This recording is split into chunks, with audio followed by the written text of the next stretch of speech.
in a $3,000 cocktail dress. 50 guests in designer evening were celebrating around her, a DJ system pumping music over the lake, catering tables set up on the exact spot where I'd scattered my father's ashes 3 weeks earlier. She had filed the paperwork, orchestrated the vote, bribed the inspector, staged the evidence, manufactured the restraining orders, destroyed his military awards during a 3 a.m. break-in. And now she was toasting her victory over a grieving son who she believed was helpless in an Albany hotel room, too far away to do anything about it. She was right that I was in Albany. She was catastrophically wrong about the helpless part. At exactly 8:03, I opened my laptop, pulled up the remote access panel my father had spent 40 years building, and pressed a single button. The dock's pressure-sensitive planks activated first. Controlled retraction, engineered with the precision of a man who built bridges in Vietnam, safely deposited every single party guest into 3 feet of cold, muddy lake water. Karen's makeshift podium collapsed mid-toast. 50 wealthy Connecticut retirees in designer evening wear hit the shallows like dominoes. The champagne glass went with her.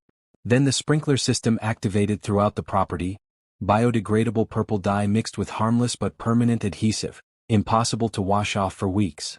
Within 60 seconds, 50 trespassers were soaked, purple, and stumbling through ankle-deep mud in what remained of their evening wear. Then the motion-activated speakers fired up at maximum volume. Military cadence songs, left, left, left, right, left, echoing across Lake Whitmore loud enough to rattle windows 3 properties away. The DJ's equipment shorted out spectacularly when lake water hit the electrical connections. Karen's white Escalade and every luxury vehicle in the lot were locked inside the property by automated gate systems that had detected unauthorized entry the moment they arrived. $50,000 worth of BMWs, Mercedes, and Cadillacs trapped like animals in a pen. Channel 7's Mike Stevens, who had received an anonymous tip earlier that evening, captured every second with professional camera crews positioned on public property. His telephoto lenses caught Karen's complete breakdown in high definition as she realized her victory celebration had become a live televised humiliation, head to toe in purple dye, screaming about military trash who don't understand their proper place. Sheriff Roberts arrived with arrest warrants Sarah Chen's legal team had prepared weeks earlier. Karen Blackwood, you're under arrest for breaking and entering, conspiracy to commit fraud, attempted bribery of public officials, and civil rights violations. The handcuffs clicked with metallic finality around Karen's purple-stained wrists. My father, Army Corps of Engineers, 2 tours in Vietnam, 30 years building bridges that could survive anything, had been gone for 3 weeks. But his final lesson delivered exactly as he planned. This is how a dead Army engineer protected his son from beyond the grave, and how 40 years of quiet preparation destroyed an entire corruption network in a single night. My name is Trevor Donnelly. My father was Thomas Donnelly, Army Corps of Engineers, decorated combat veteran, the kind of man who spent his retirement years doing what Army engineers do when they finally have time, building things, improving things, and quietly preparing for every contingency his military mind could imagine. When Dad retired in 1992, he bought 40 acres of pine trees and a weathered dock on Lake Whitmore in upstate New York. Working-class paradise. Mechanics, teachers, retired cops, people who saved all year for their piece of lakefront. A community built on handshakes and honest work. Walking up to that cabin always meant stepping into his world. The sharp scent of cedar logs mixed with his Old Spice aftershave. The satisfying crunch of pine needles under boots worn smooth by decades of weekend trips. Inside, the metallic clicking of his old military compass on the mantel and the soft whistle of wind through gaps he'd engineered for proper ventilation and other purposes. With that wink I'd spent 30 years trying to fully decode. Dad was always tinkering. Motion sensors disguised as decorative garden gnomes. Pressure plates hidden under decorative stones near the dock. What he called woodland security features, while chuckling and installing another mysterious wire behind the dock planks. Boy, you never know when uninvited guests might need a proper welcome. This cabin was where Dad taught me to fish, to build, to think 3 steps ahead of any problem. After Mom died, it became our sacred ground. The only place where Thomas Donnelly, decorated combat engineer, could just be my dad. When he passed, I thought the worst part of losing him was the grief. I was wrong. 5 years before Dad died, wealthy Connecticut retirees discovered Lake Whitmore. Property values exploded. A homeowners association materialized to enforce community standards, which is the polite phrase for systematic economic warfare designed to clear out working families for luxury development. Karen Blackwood, 52, HOA board president, 3-time re-election winner. perfect blonde hair that defied physics, matching athleisure that cost more than most car payments, white Escalade with personalized plates.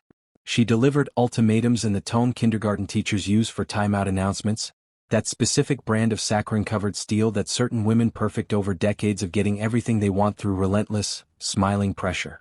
Karen had been systematically targeting every veteran, teacher, and mechanic on the lake.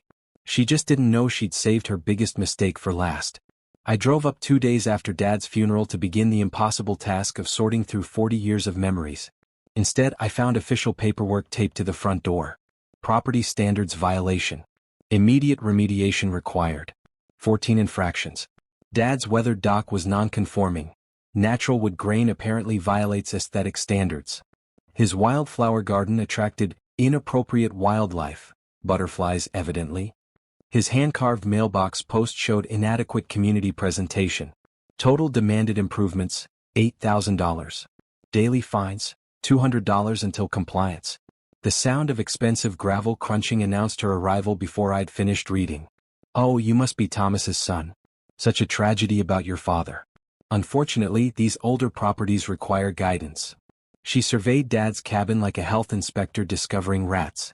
Lake Whitmore is evolving toward a more sophisticated demographic.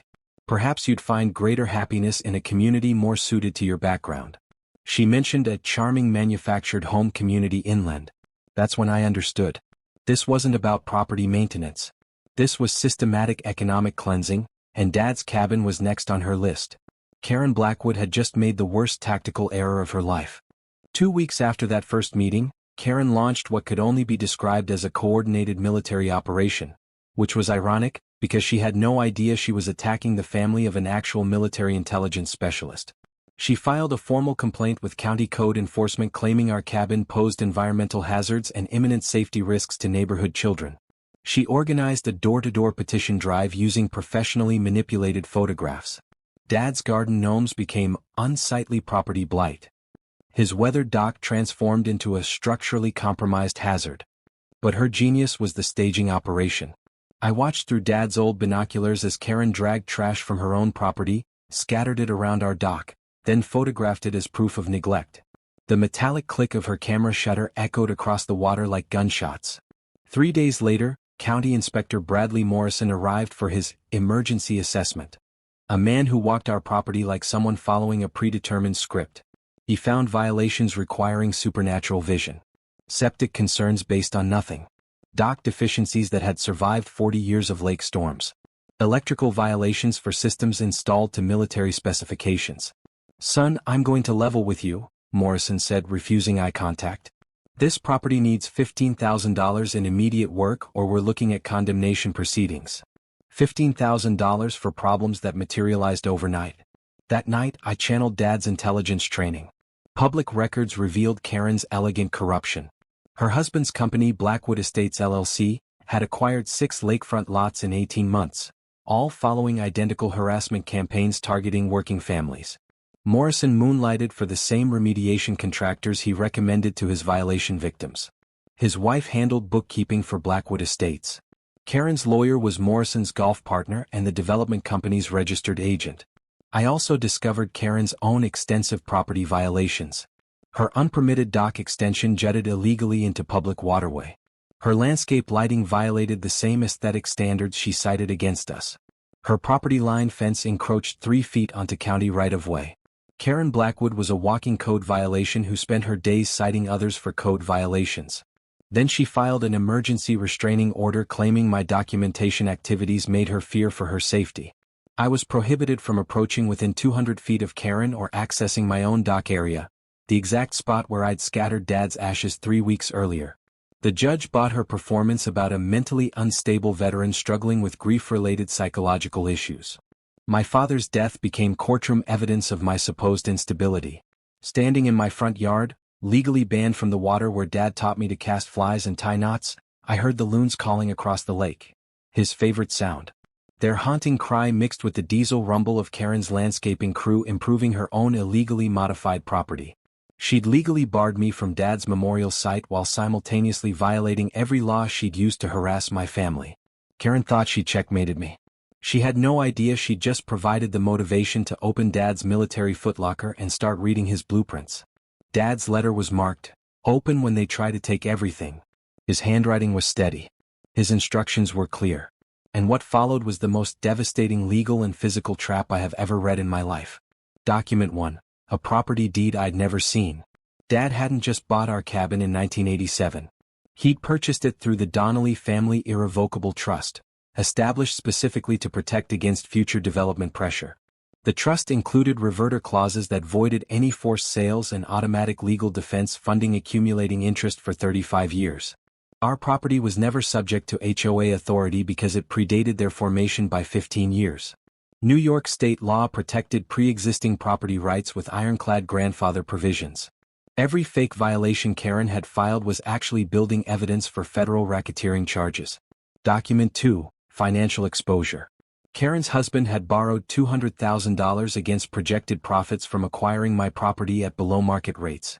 Architectural plans, demolition permits, luxury condo presales, all financed through loans assuming forced acquisition would succeed. If the theft failed, Blackwood Estates would face immediate bankruptcy. They were financially trapped into continuing the crime. Document 3. The Real inheritance. 40 years of audio surveillance recordings. Dad had been documenting every interaction with HOA officials, county inspectors, and development companies since 1985. He'd anticipated Karen's exact strategy and recorded everything. Every bribery conversation, every conspiracy meeting, every fraudulent inspection. Karen discussing eliminating the military trash element with her husband. Inspector Morrison coordinating predetermined violations with contractors. The lawyer explaining how to manufacture mental health concerns for property seizures. A retired Army intelligence officer had been quietly building a federal prosecution case for 40 years. The final gift, the security system itself. What I'd thought were Dad's eccentric retirement projects were fully integrated defensive measures. The garden sprinkler system contained harmless but permanent purple dye mixed with biodegradable adhesive, impossible to wash off for weeks. The dock mechanisms were pressure-sensitive platforms engineered to safely deposit trespassers into 3 feet of shallow water while photographing their faces. Motion sensors throughout the property triggered speakers playing military cadence songs at maximum volume. Every automated system activated simultaneously when trespassers exceeded 5 people. No manual operation required. Full legal protection as long as I wasn't physically present during activation. Karen's planned victory party, Dad had written, will trigger every system at once. Then he gave me a business card for Sarah Chen, a property rights attorney who'd been fighting HOA abuse for 20 years. Dad had been paying her a monthly retainer since 1995, ensuring immediate representation the moment his family needed it. I called her immediately. "Trevor, I've been waiting for this call for almost 30 years. Your father's documentation is the most comprehensive HOA abuse case I've ever seen. We're going to destroy these people." Sarah Chen was a 5-foot Asian-American lawyer who specialized in crushing corrupt HOA boards with the enthusiasm of a medieval executioner. Her office walls displayed framed victories. A $2.3 million judgment against a discriminatory board in Rochester, federal racketeering convictions for a development conspiracy in Syracuse, criminal fraud sentences for 3 county inspectors who'd been taking bribes. This documentation creates multiple felony charges against Karen, her husband, Inspector Morrison, and their lawyer. Federal conspiracy, civil rights violations, fraud, extortion, and racketeering. While Sarah coordinated the legal assault, I began recruiting allies. Karen hadn't only targeted my family. Betty Rodriguez, retired teacher whose cultural garden decorations were banned as inappropriate aesthetics. Tom Morrison, mechanic fined for parking his work truck in his own driveway. The Chen family, whose traditional holiday decorations were declared non-conforming. Each family had documented evidence. Together, we represented a federal civil rights pattern. Meanwhile, I remotely tested Dad's security systems while maintaining legal compliance with every restraining order. The purple dye reservoirs, full and pressurized. The motion-activated speakers, tested and ready to blast military cadence loud enough to shatter windows. The dock retraction mechanisms, responding flawlessly to weight sensors calibrated to deposit anyone over 100 pounds into 3 feet of muddy lake water. Security cameras with live streaming capability, positioned from multiple angles with automatic cloud backup.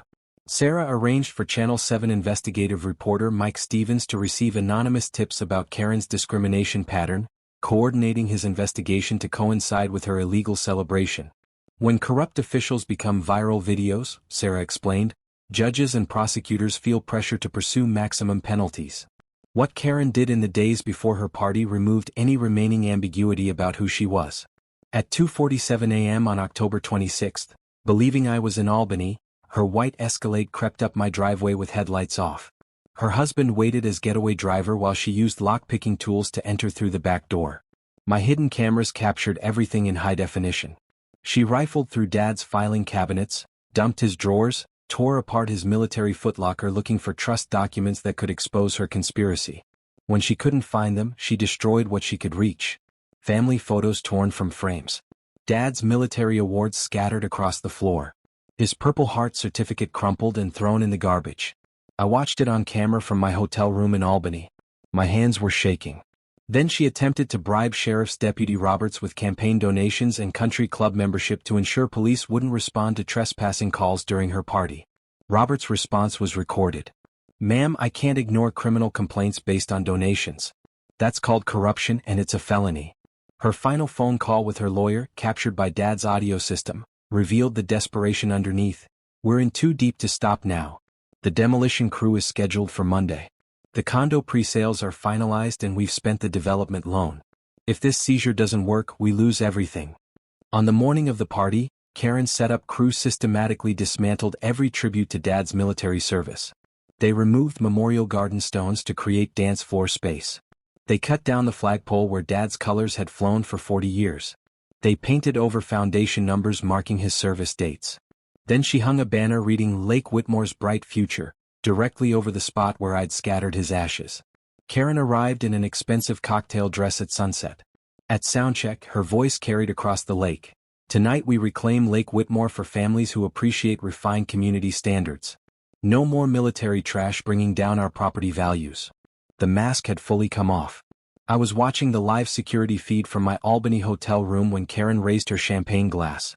I pressed the button. The dock retracted. 50 people hit 3 feet of cold, muddy lake water simultaneously. Karen went in still holding the glass, her cocktail dress destroying itself on contact with the shallows, her podium collapsing beneath her as she fell. The sprinklers activated. Purple dye, permanent, biodegradable, impossible to remove for weeks, coated every single person on the property within seconds. The speakers fired up. Left, left, left, right, left at maximum volume, rattling windows across the lake. The DJ equipment shorted out in a spectacular electrical failure. The gates locked. $50,000 of luxury vehicles, BMWs, Mercedes, Cadillacs, sealed inside the property. Mike Stevens' cameras caught all of it from public property. Karen screaming about military trash and proper breeding while covered head to toe in purple dye. Expensive catering tables floating in lake water. Wealthy Connecticut retirees in ruined evening wear, stumbling through ankle-deep mud, purple-stained and trapped. Sheriff Roberts arrived with the warrants Sarah had prepared. "Karen Blackwood, you're under arrest for breaking and entering, conspiracy to commit fraud, attempted bribery of public officials and civil rights violations."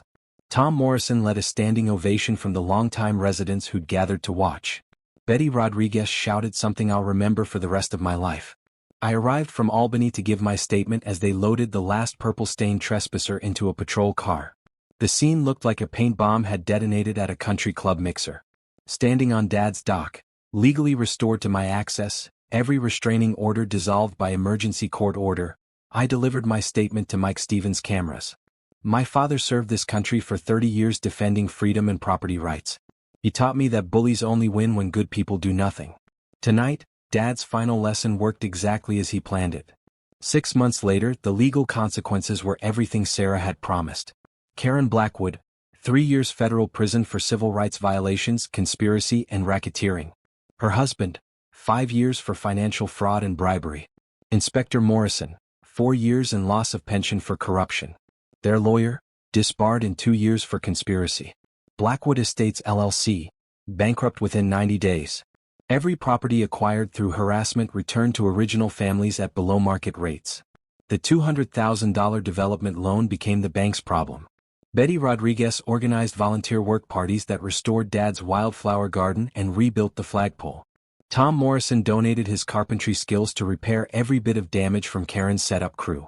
The Chun family contributed traditional decorations Karen had banned, now celebrated as community heritage. The Thomas Donnelly Memorial Fund, established using Karen's fine money, now provides legal defense grants for military families facing HOA harassment nationwide. Sarah Chin coordinates free representation through a network of property rights attorneys. Weekend retreats at Dad's cabin host veteran families recovering from similar battles. The program has successfully defended over 40 families and secured criminal convictions against 12 corrupt officials. Dad's security system remains operational, the purple dye sprinklers serving as gentle reminder that trespassing carries colorful consequences. No one has tested the system since the party. Neighborhood legend keeps potential troublemakers respectfully distant. Last October, Lake Whitmore held its first annual Property Rights Day, a potluck dinner featuring veterans, teachers, mechanics, and retirees sharing stories about standing up to institutional bullying. Dad's cabin serves as unofficial headquarters for families who need support against corrupt officials. I stood at his dock that evening, listening to the loons call across the water the way they always had, and understood something I couldn't have articulated when this started. Dad hadn't spent 40 years tinkering. He'd spent 40 years teaching me that the most dangerous person in any conflict isn't the loudest or the richest or the most legally connected. It's the quiet one who's been preparing for exactly this moment. Karen thought she was stealing a cabin from a grieving son who didn't understand property law. She was walking into a fortress a soldier built with 40 years of patience and love. Research the trust structure of any property you own or inherit before any HOA dispute begins. Irrevocable trusts with pre-formation carve-outs can make an entire harassment campaign legally meaningless from the start, but only if you know they exist. The moment you receive the first violation notice, begin building your documentation file. Every letter, every recorded interaction, every photograph, every timestamp.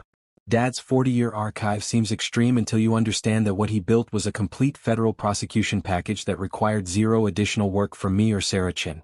Your state's Attorney General and any applicable state real estate commission have oversight authority over HOA management companies. Filing with regulatory bodies creates permanent public records that exist independently of civil litigation outcomes. And understand this: selective enforcement of HOA rules based on class, background, or any protected characteristic is not an HOA governance issue.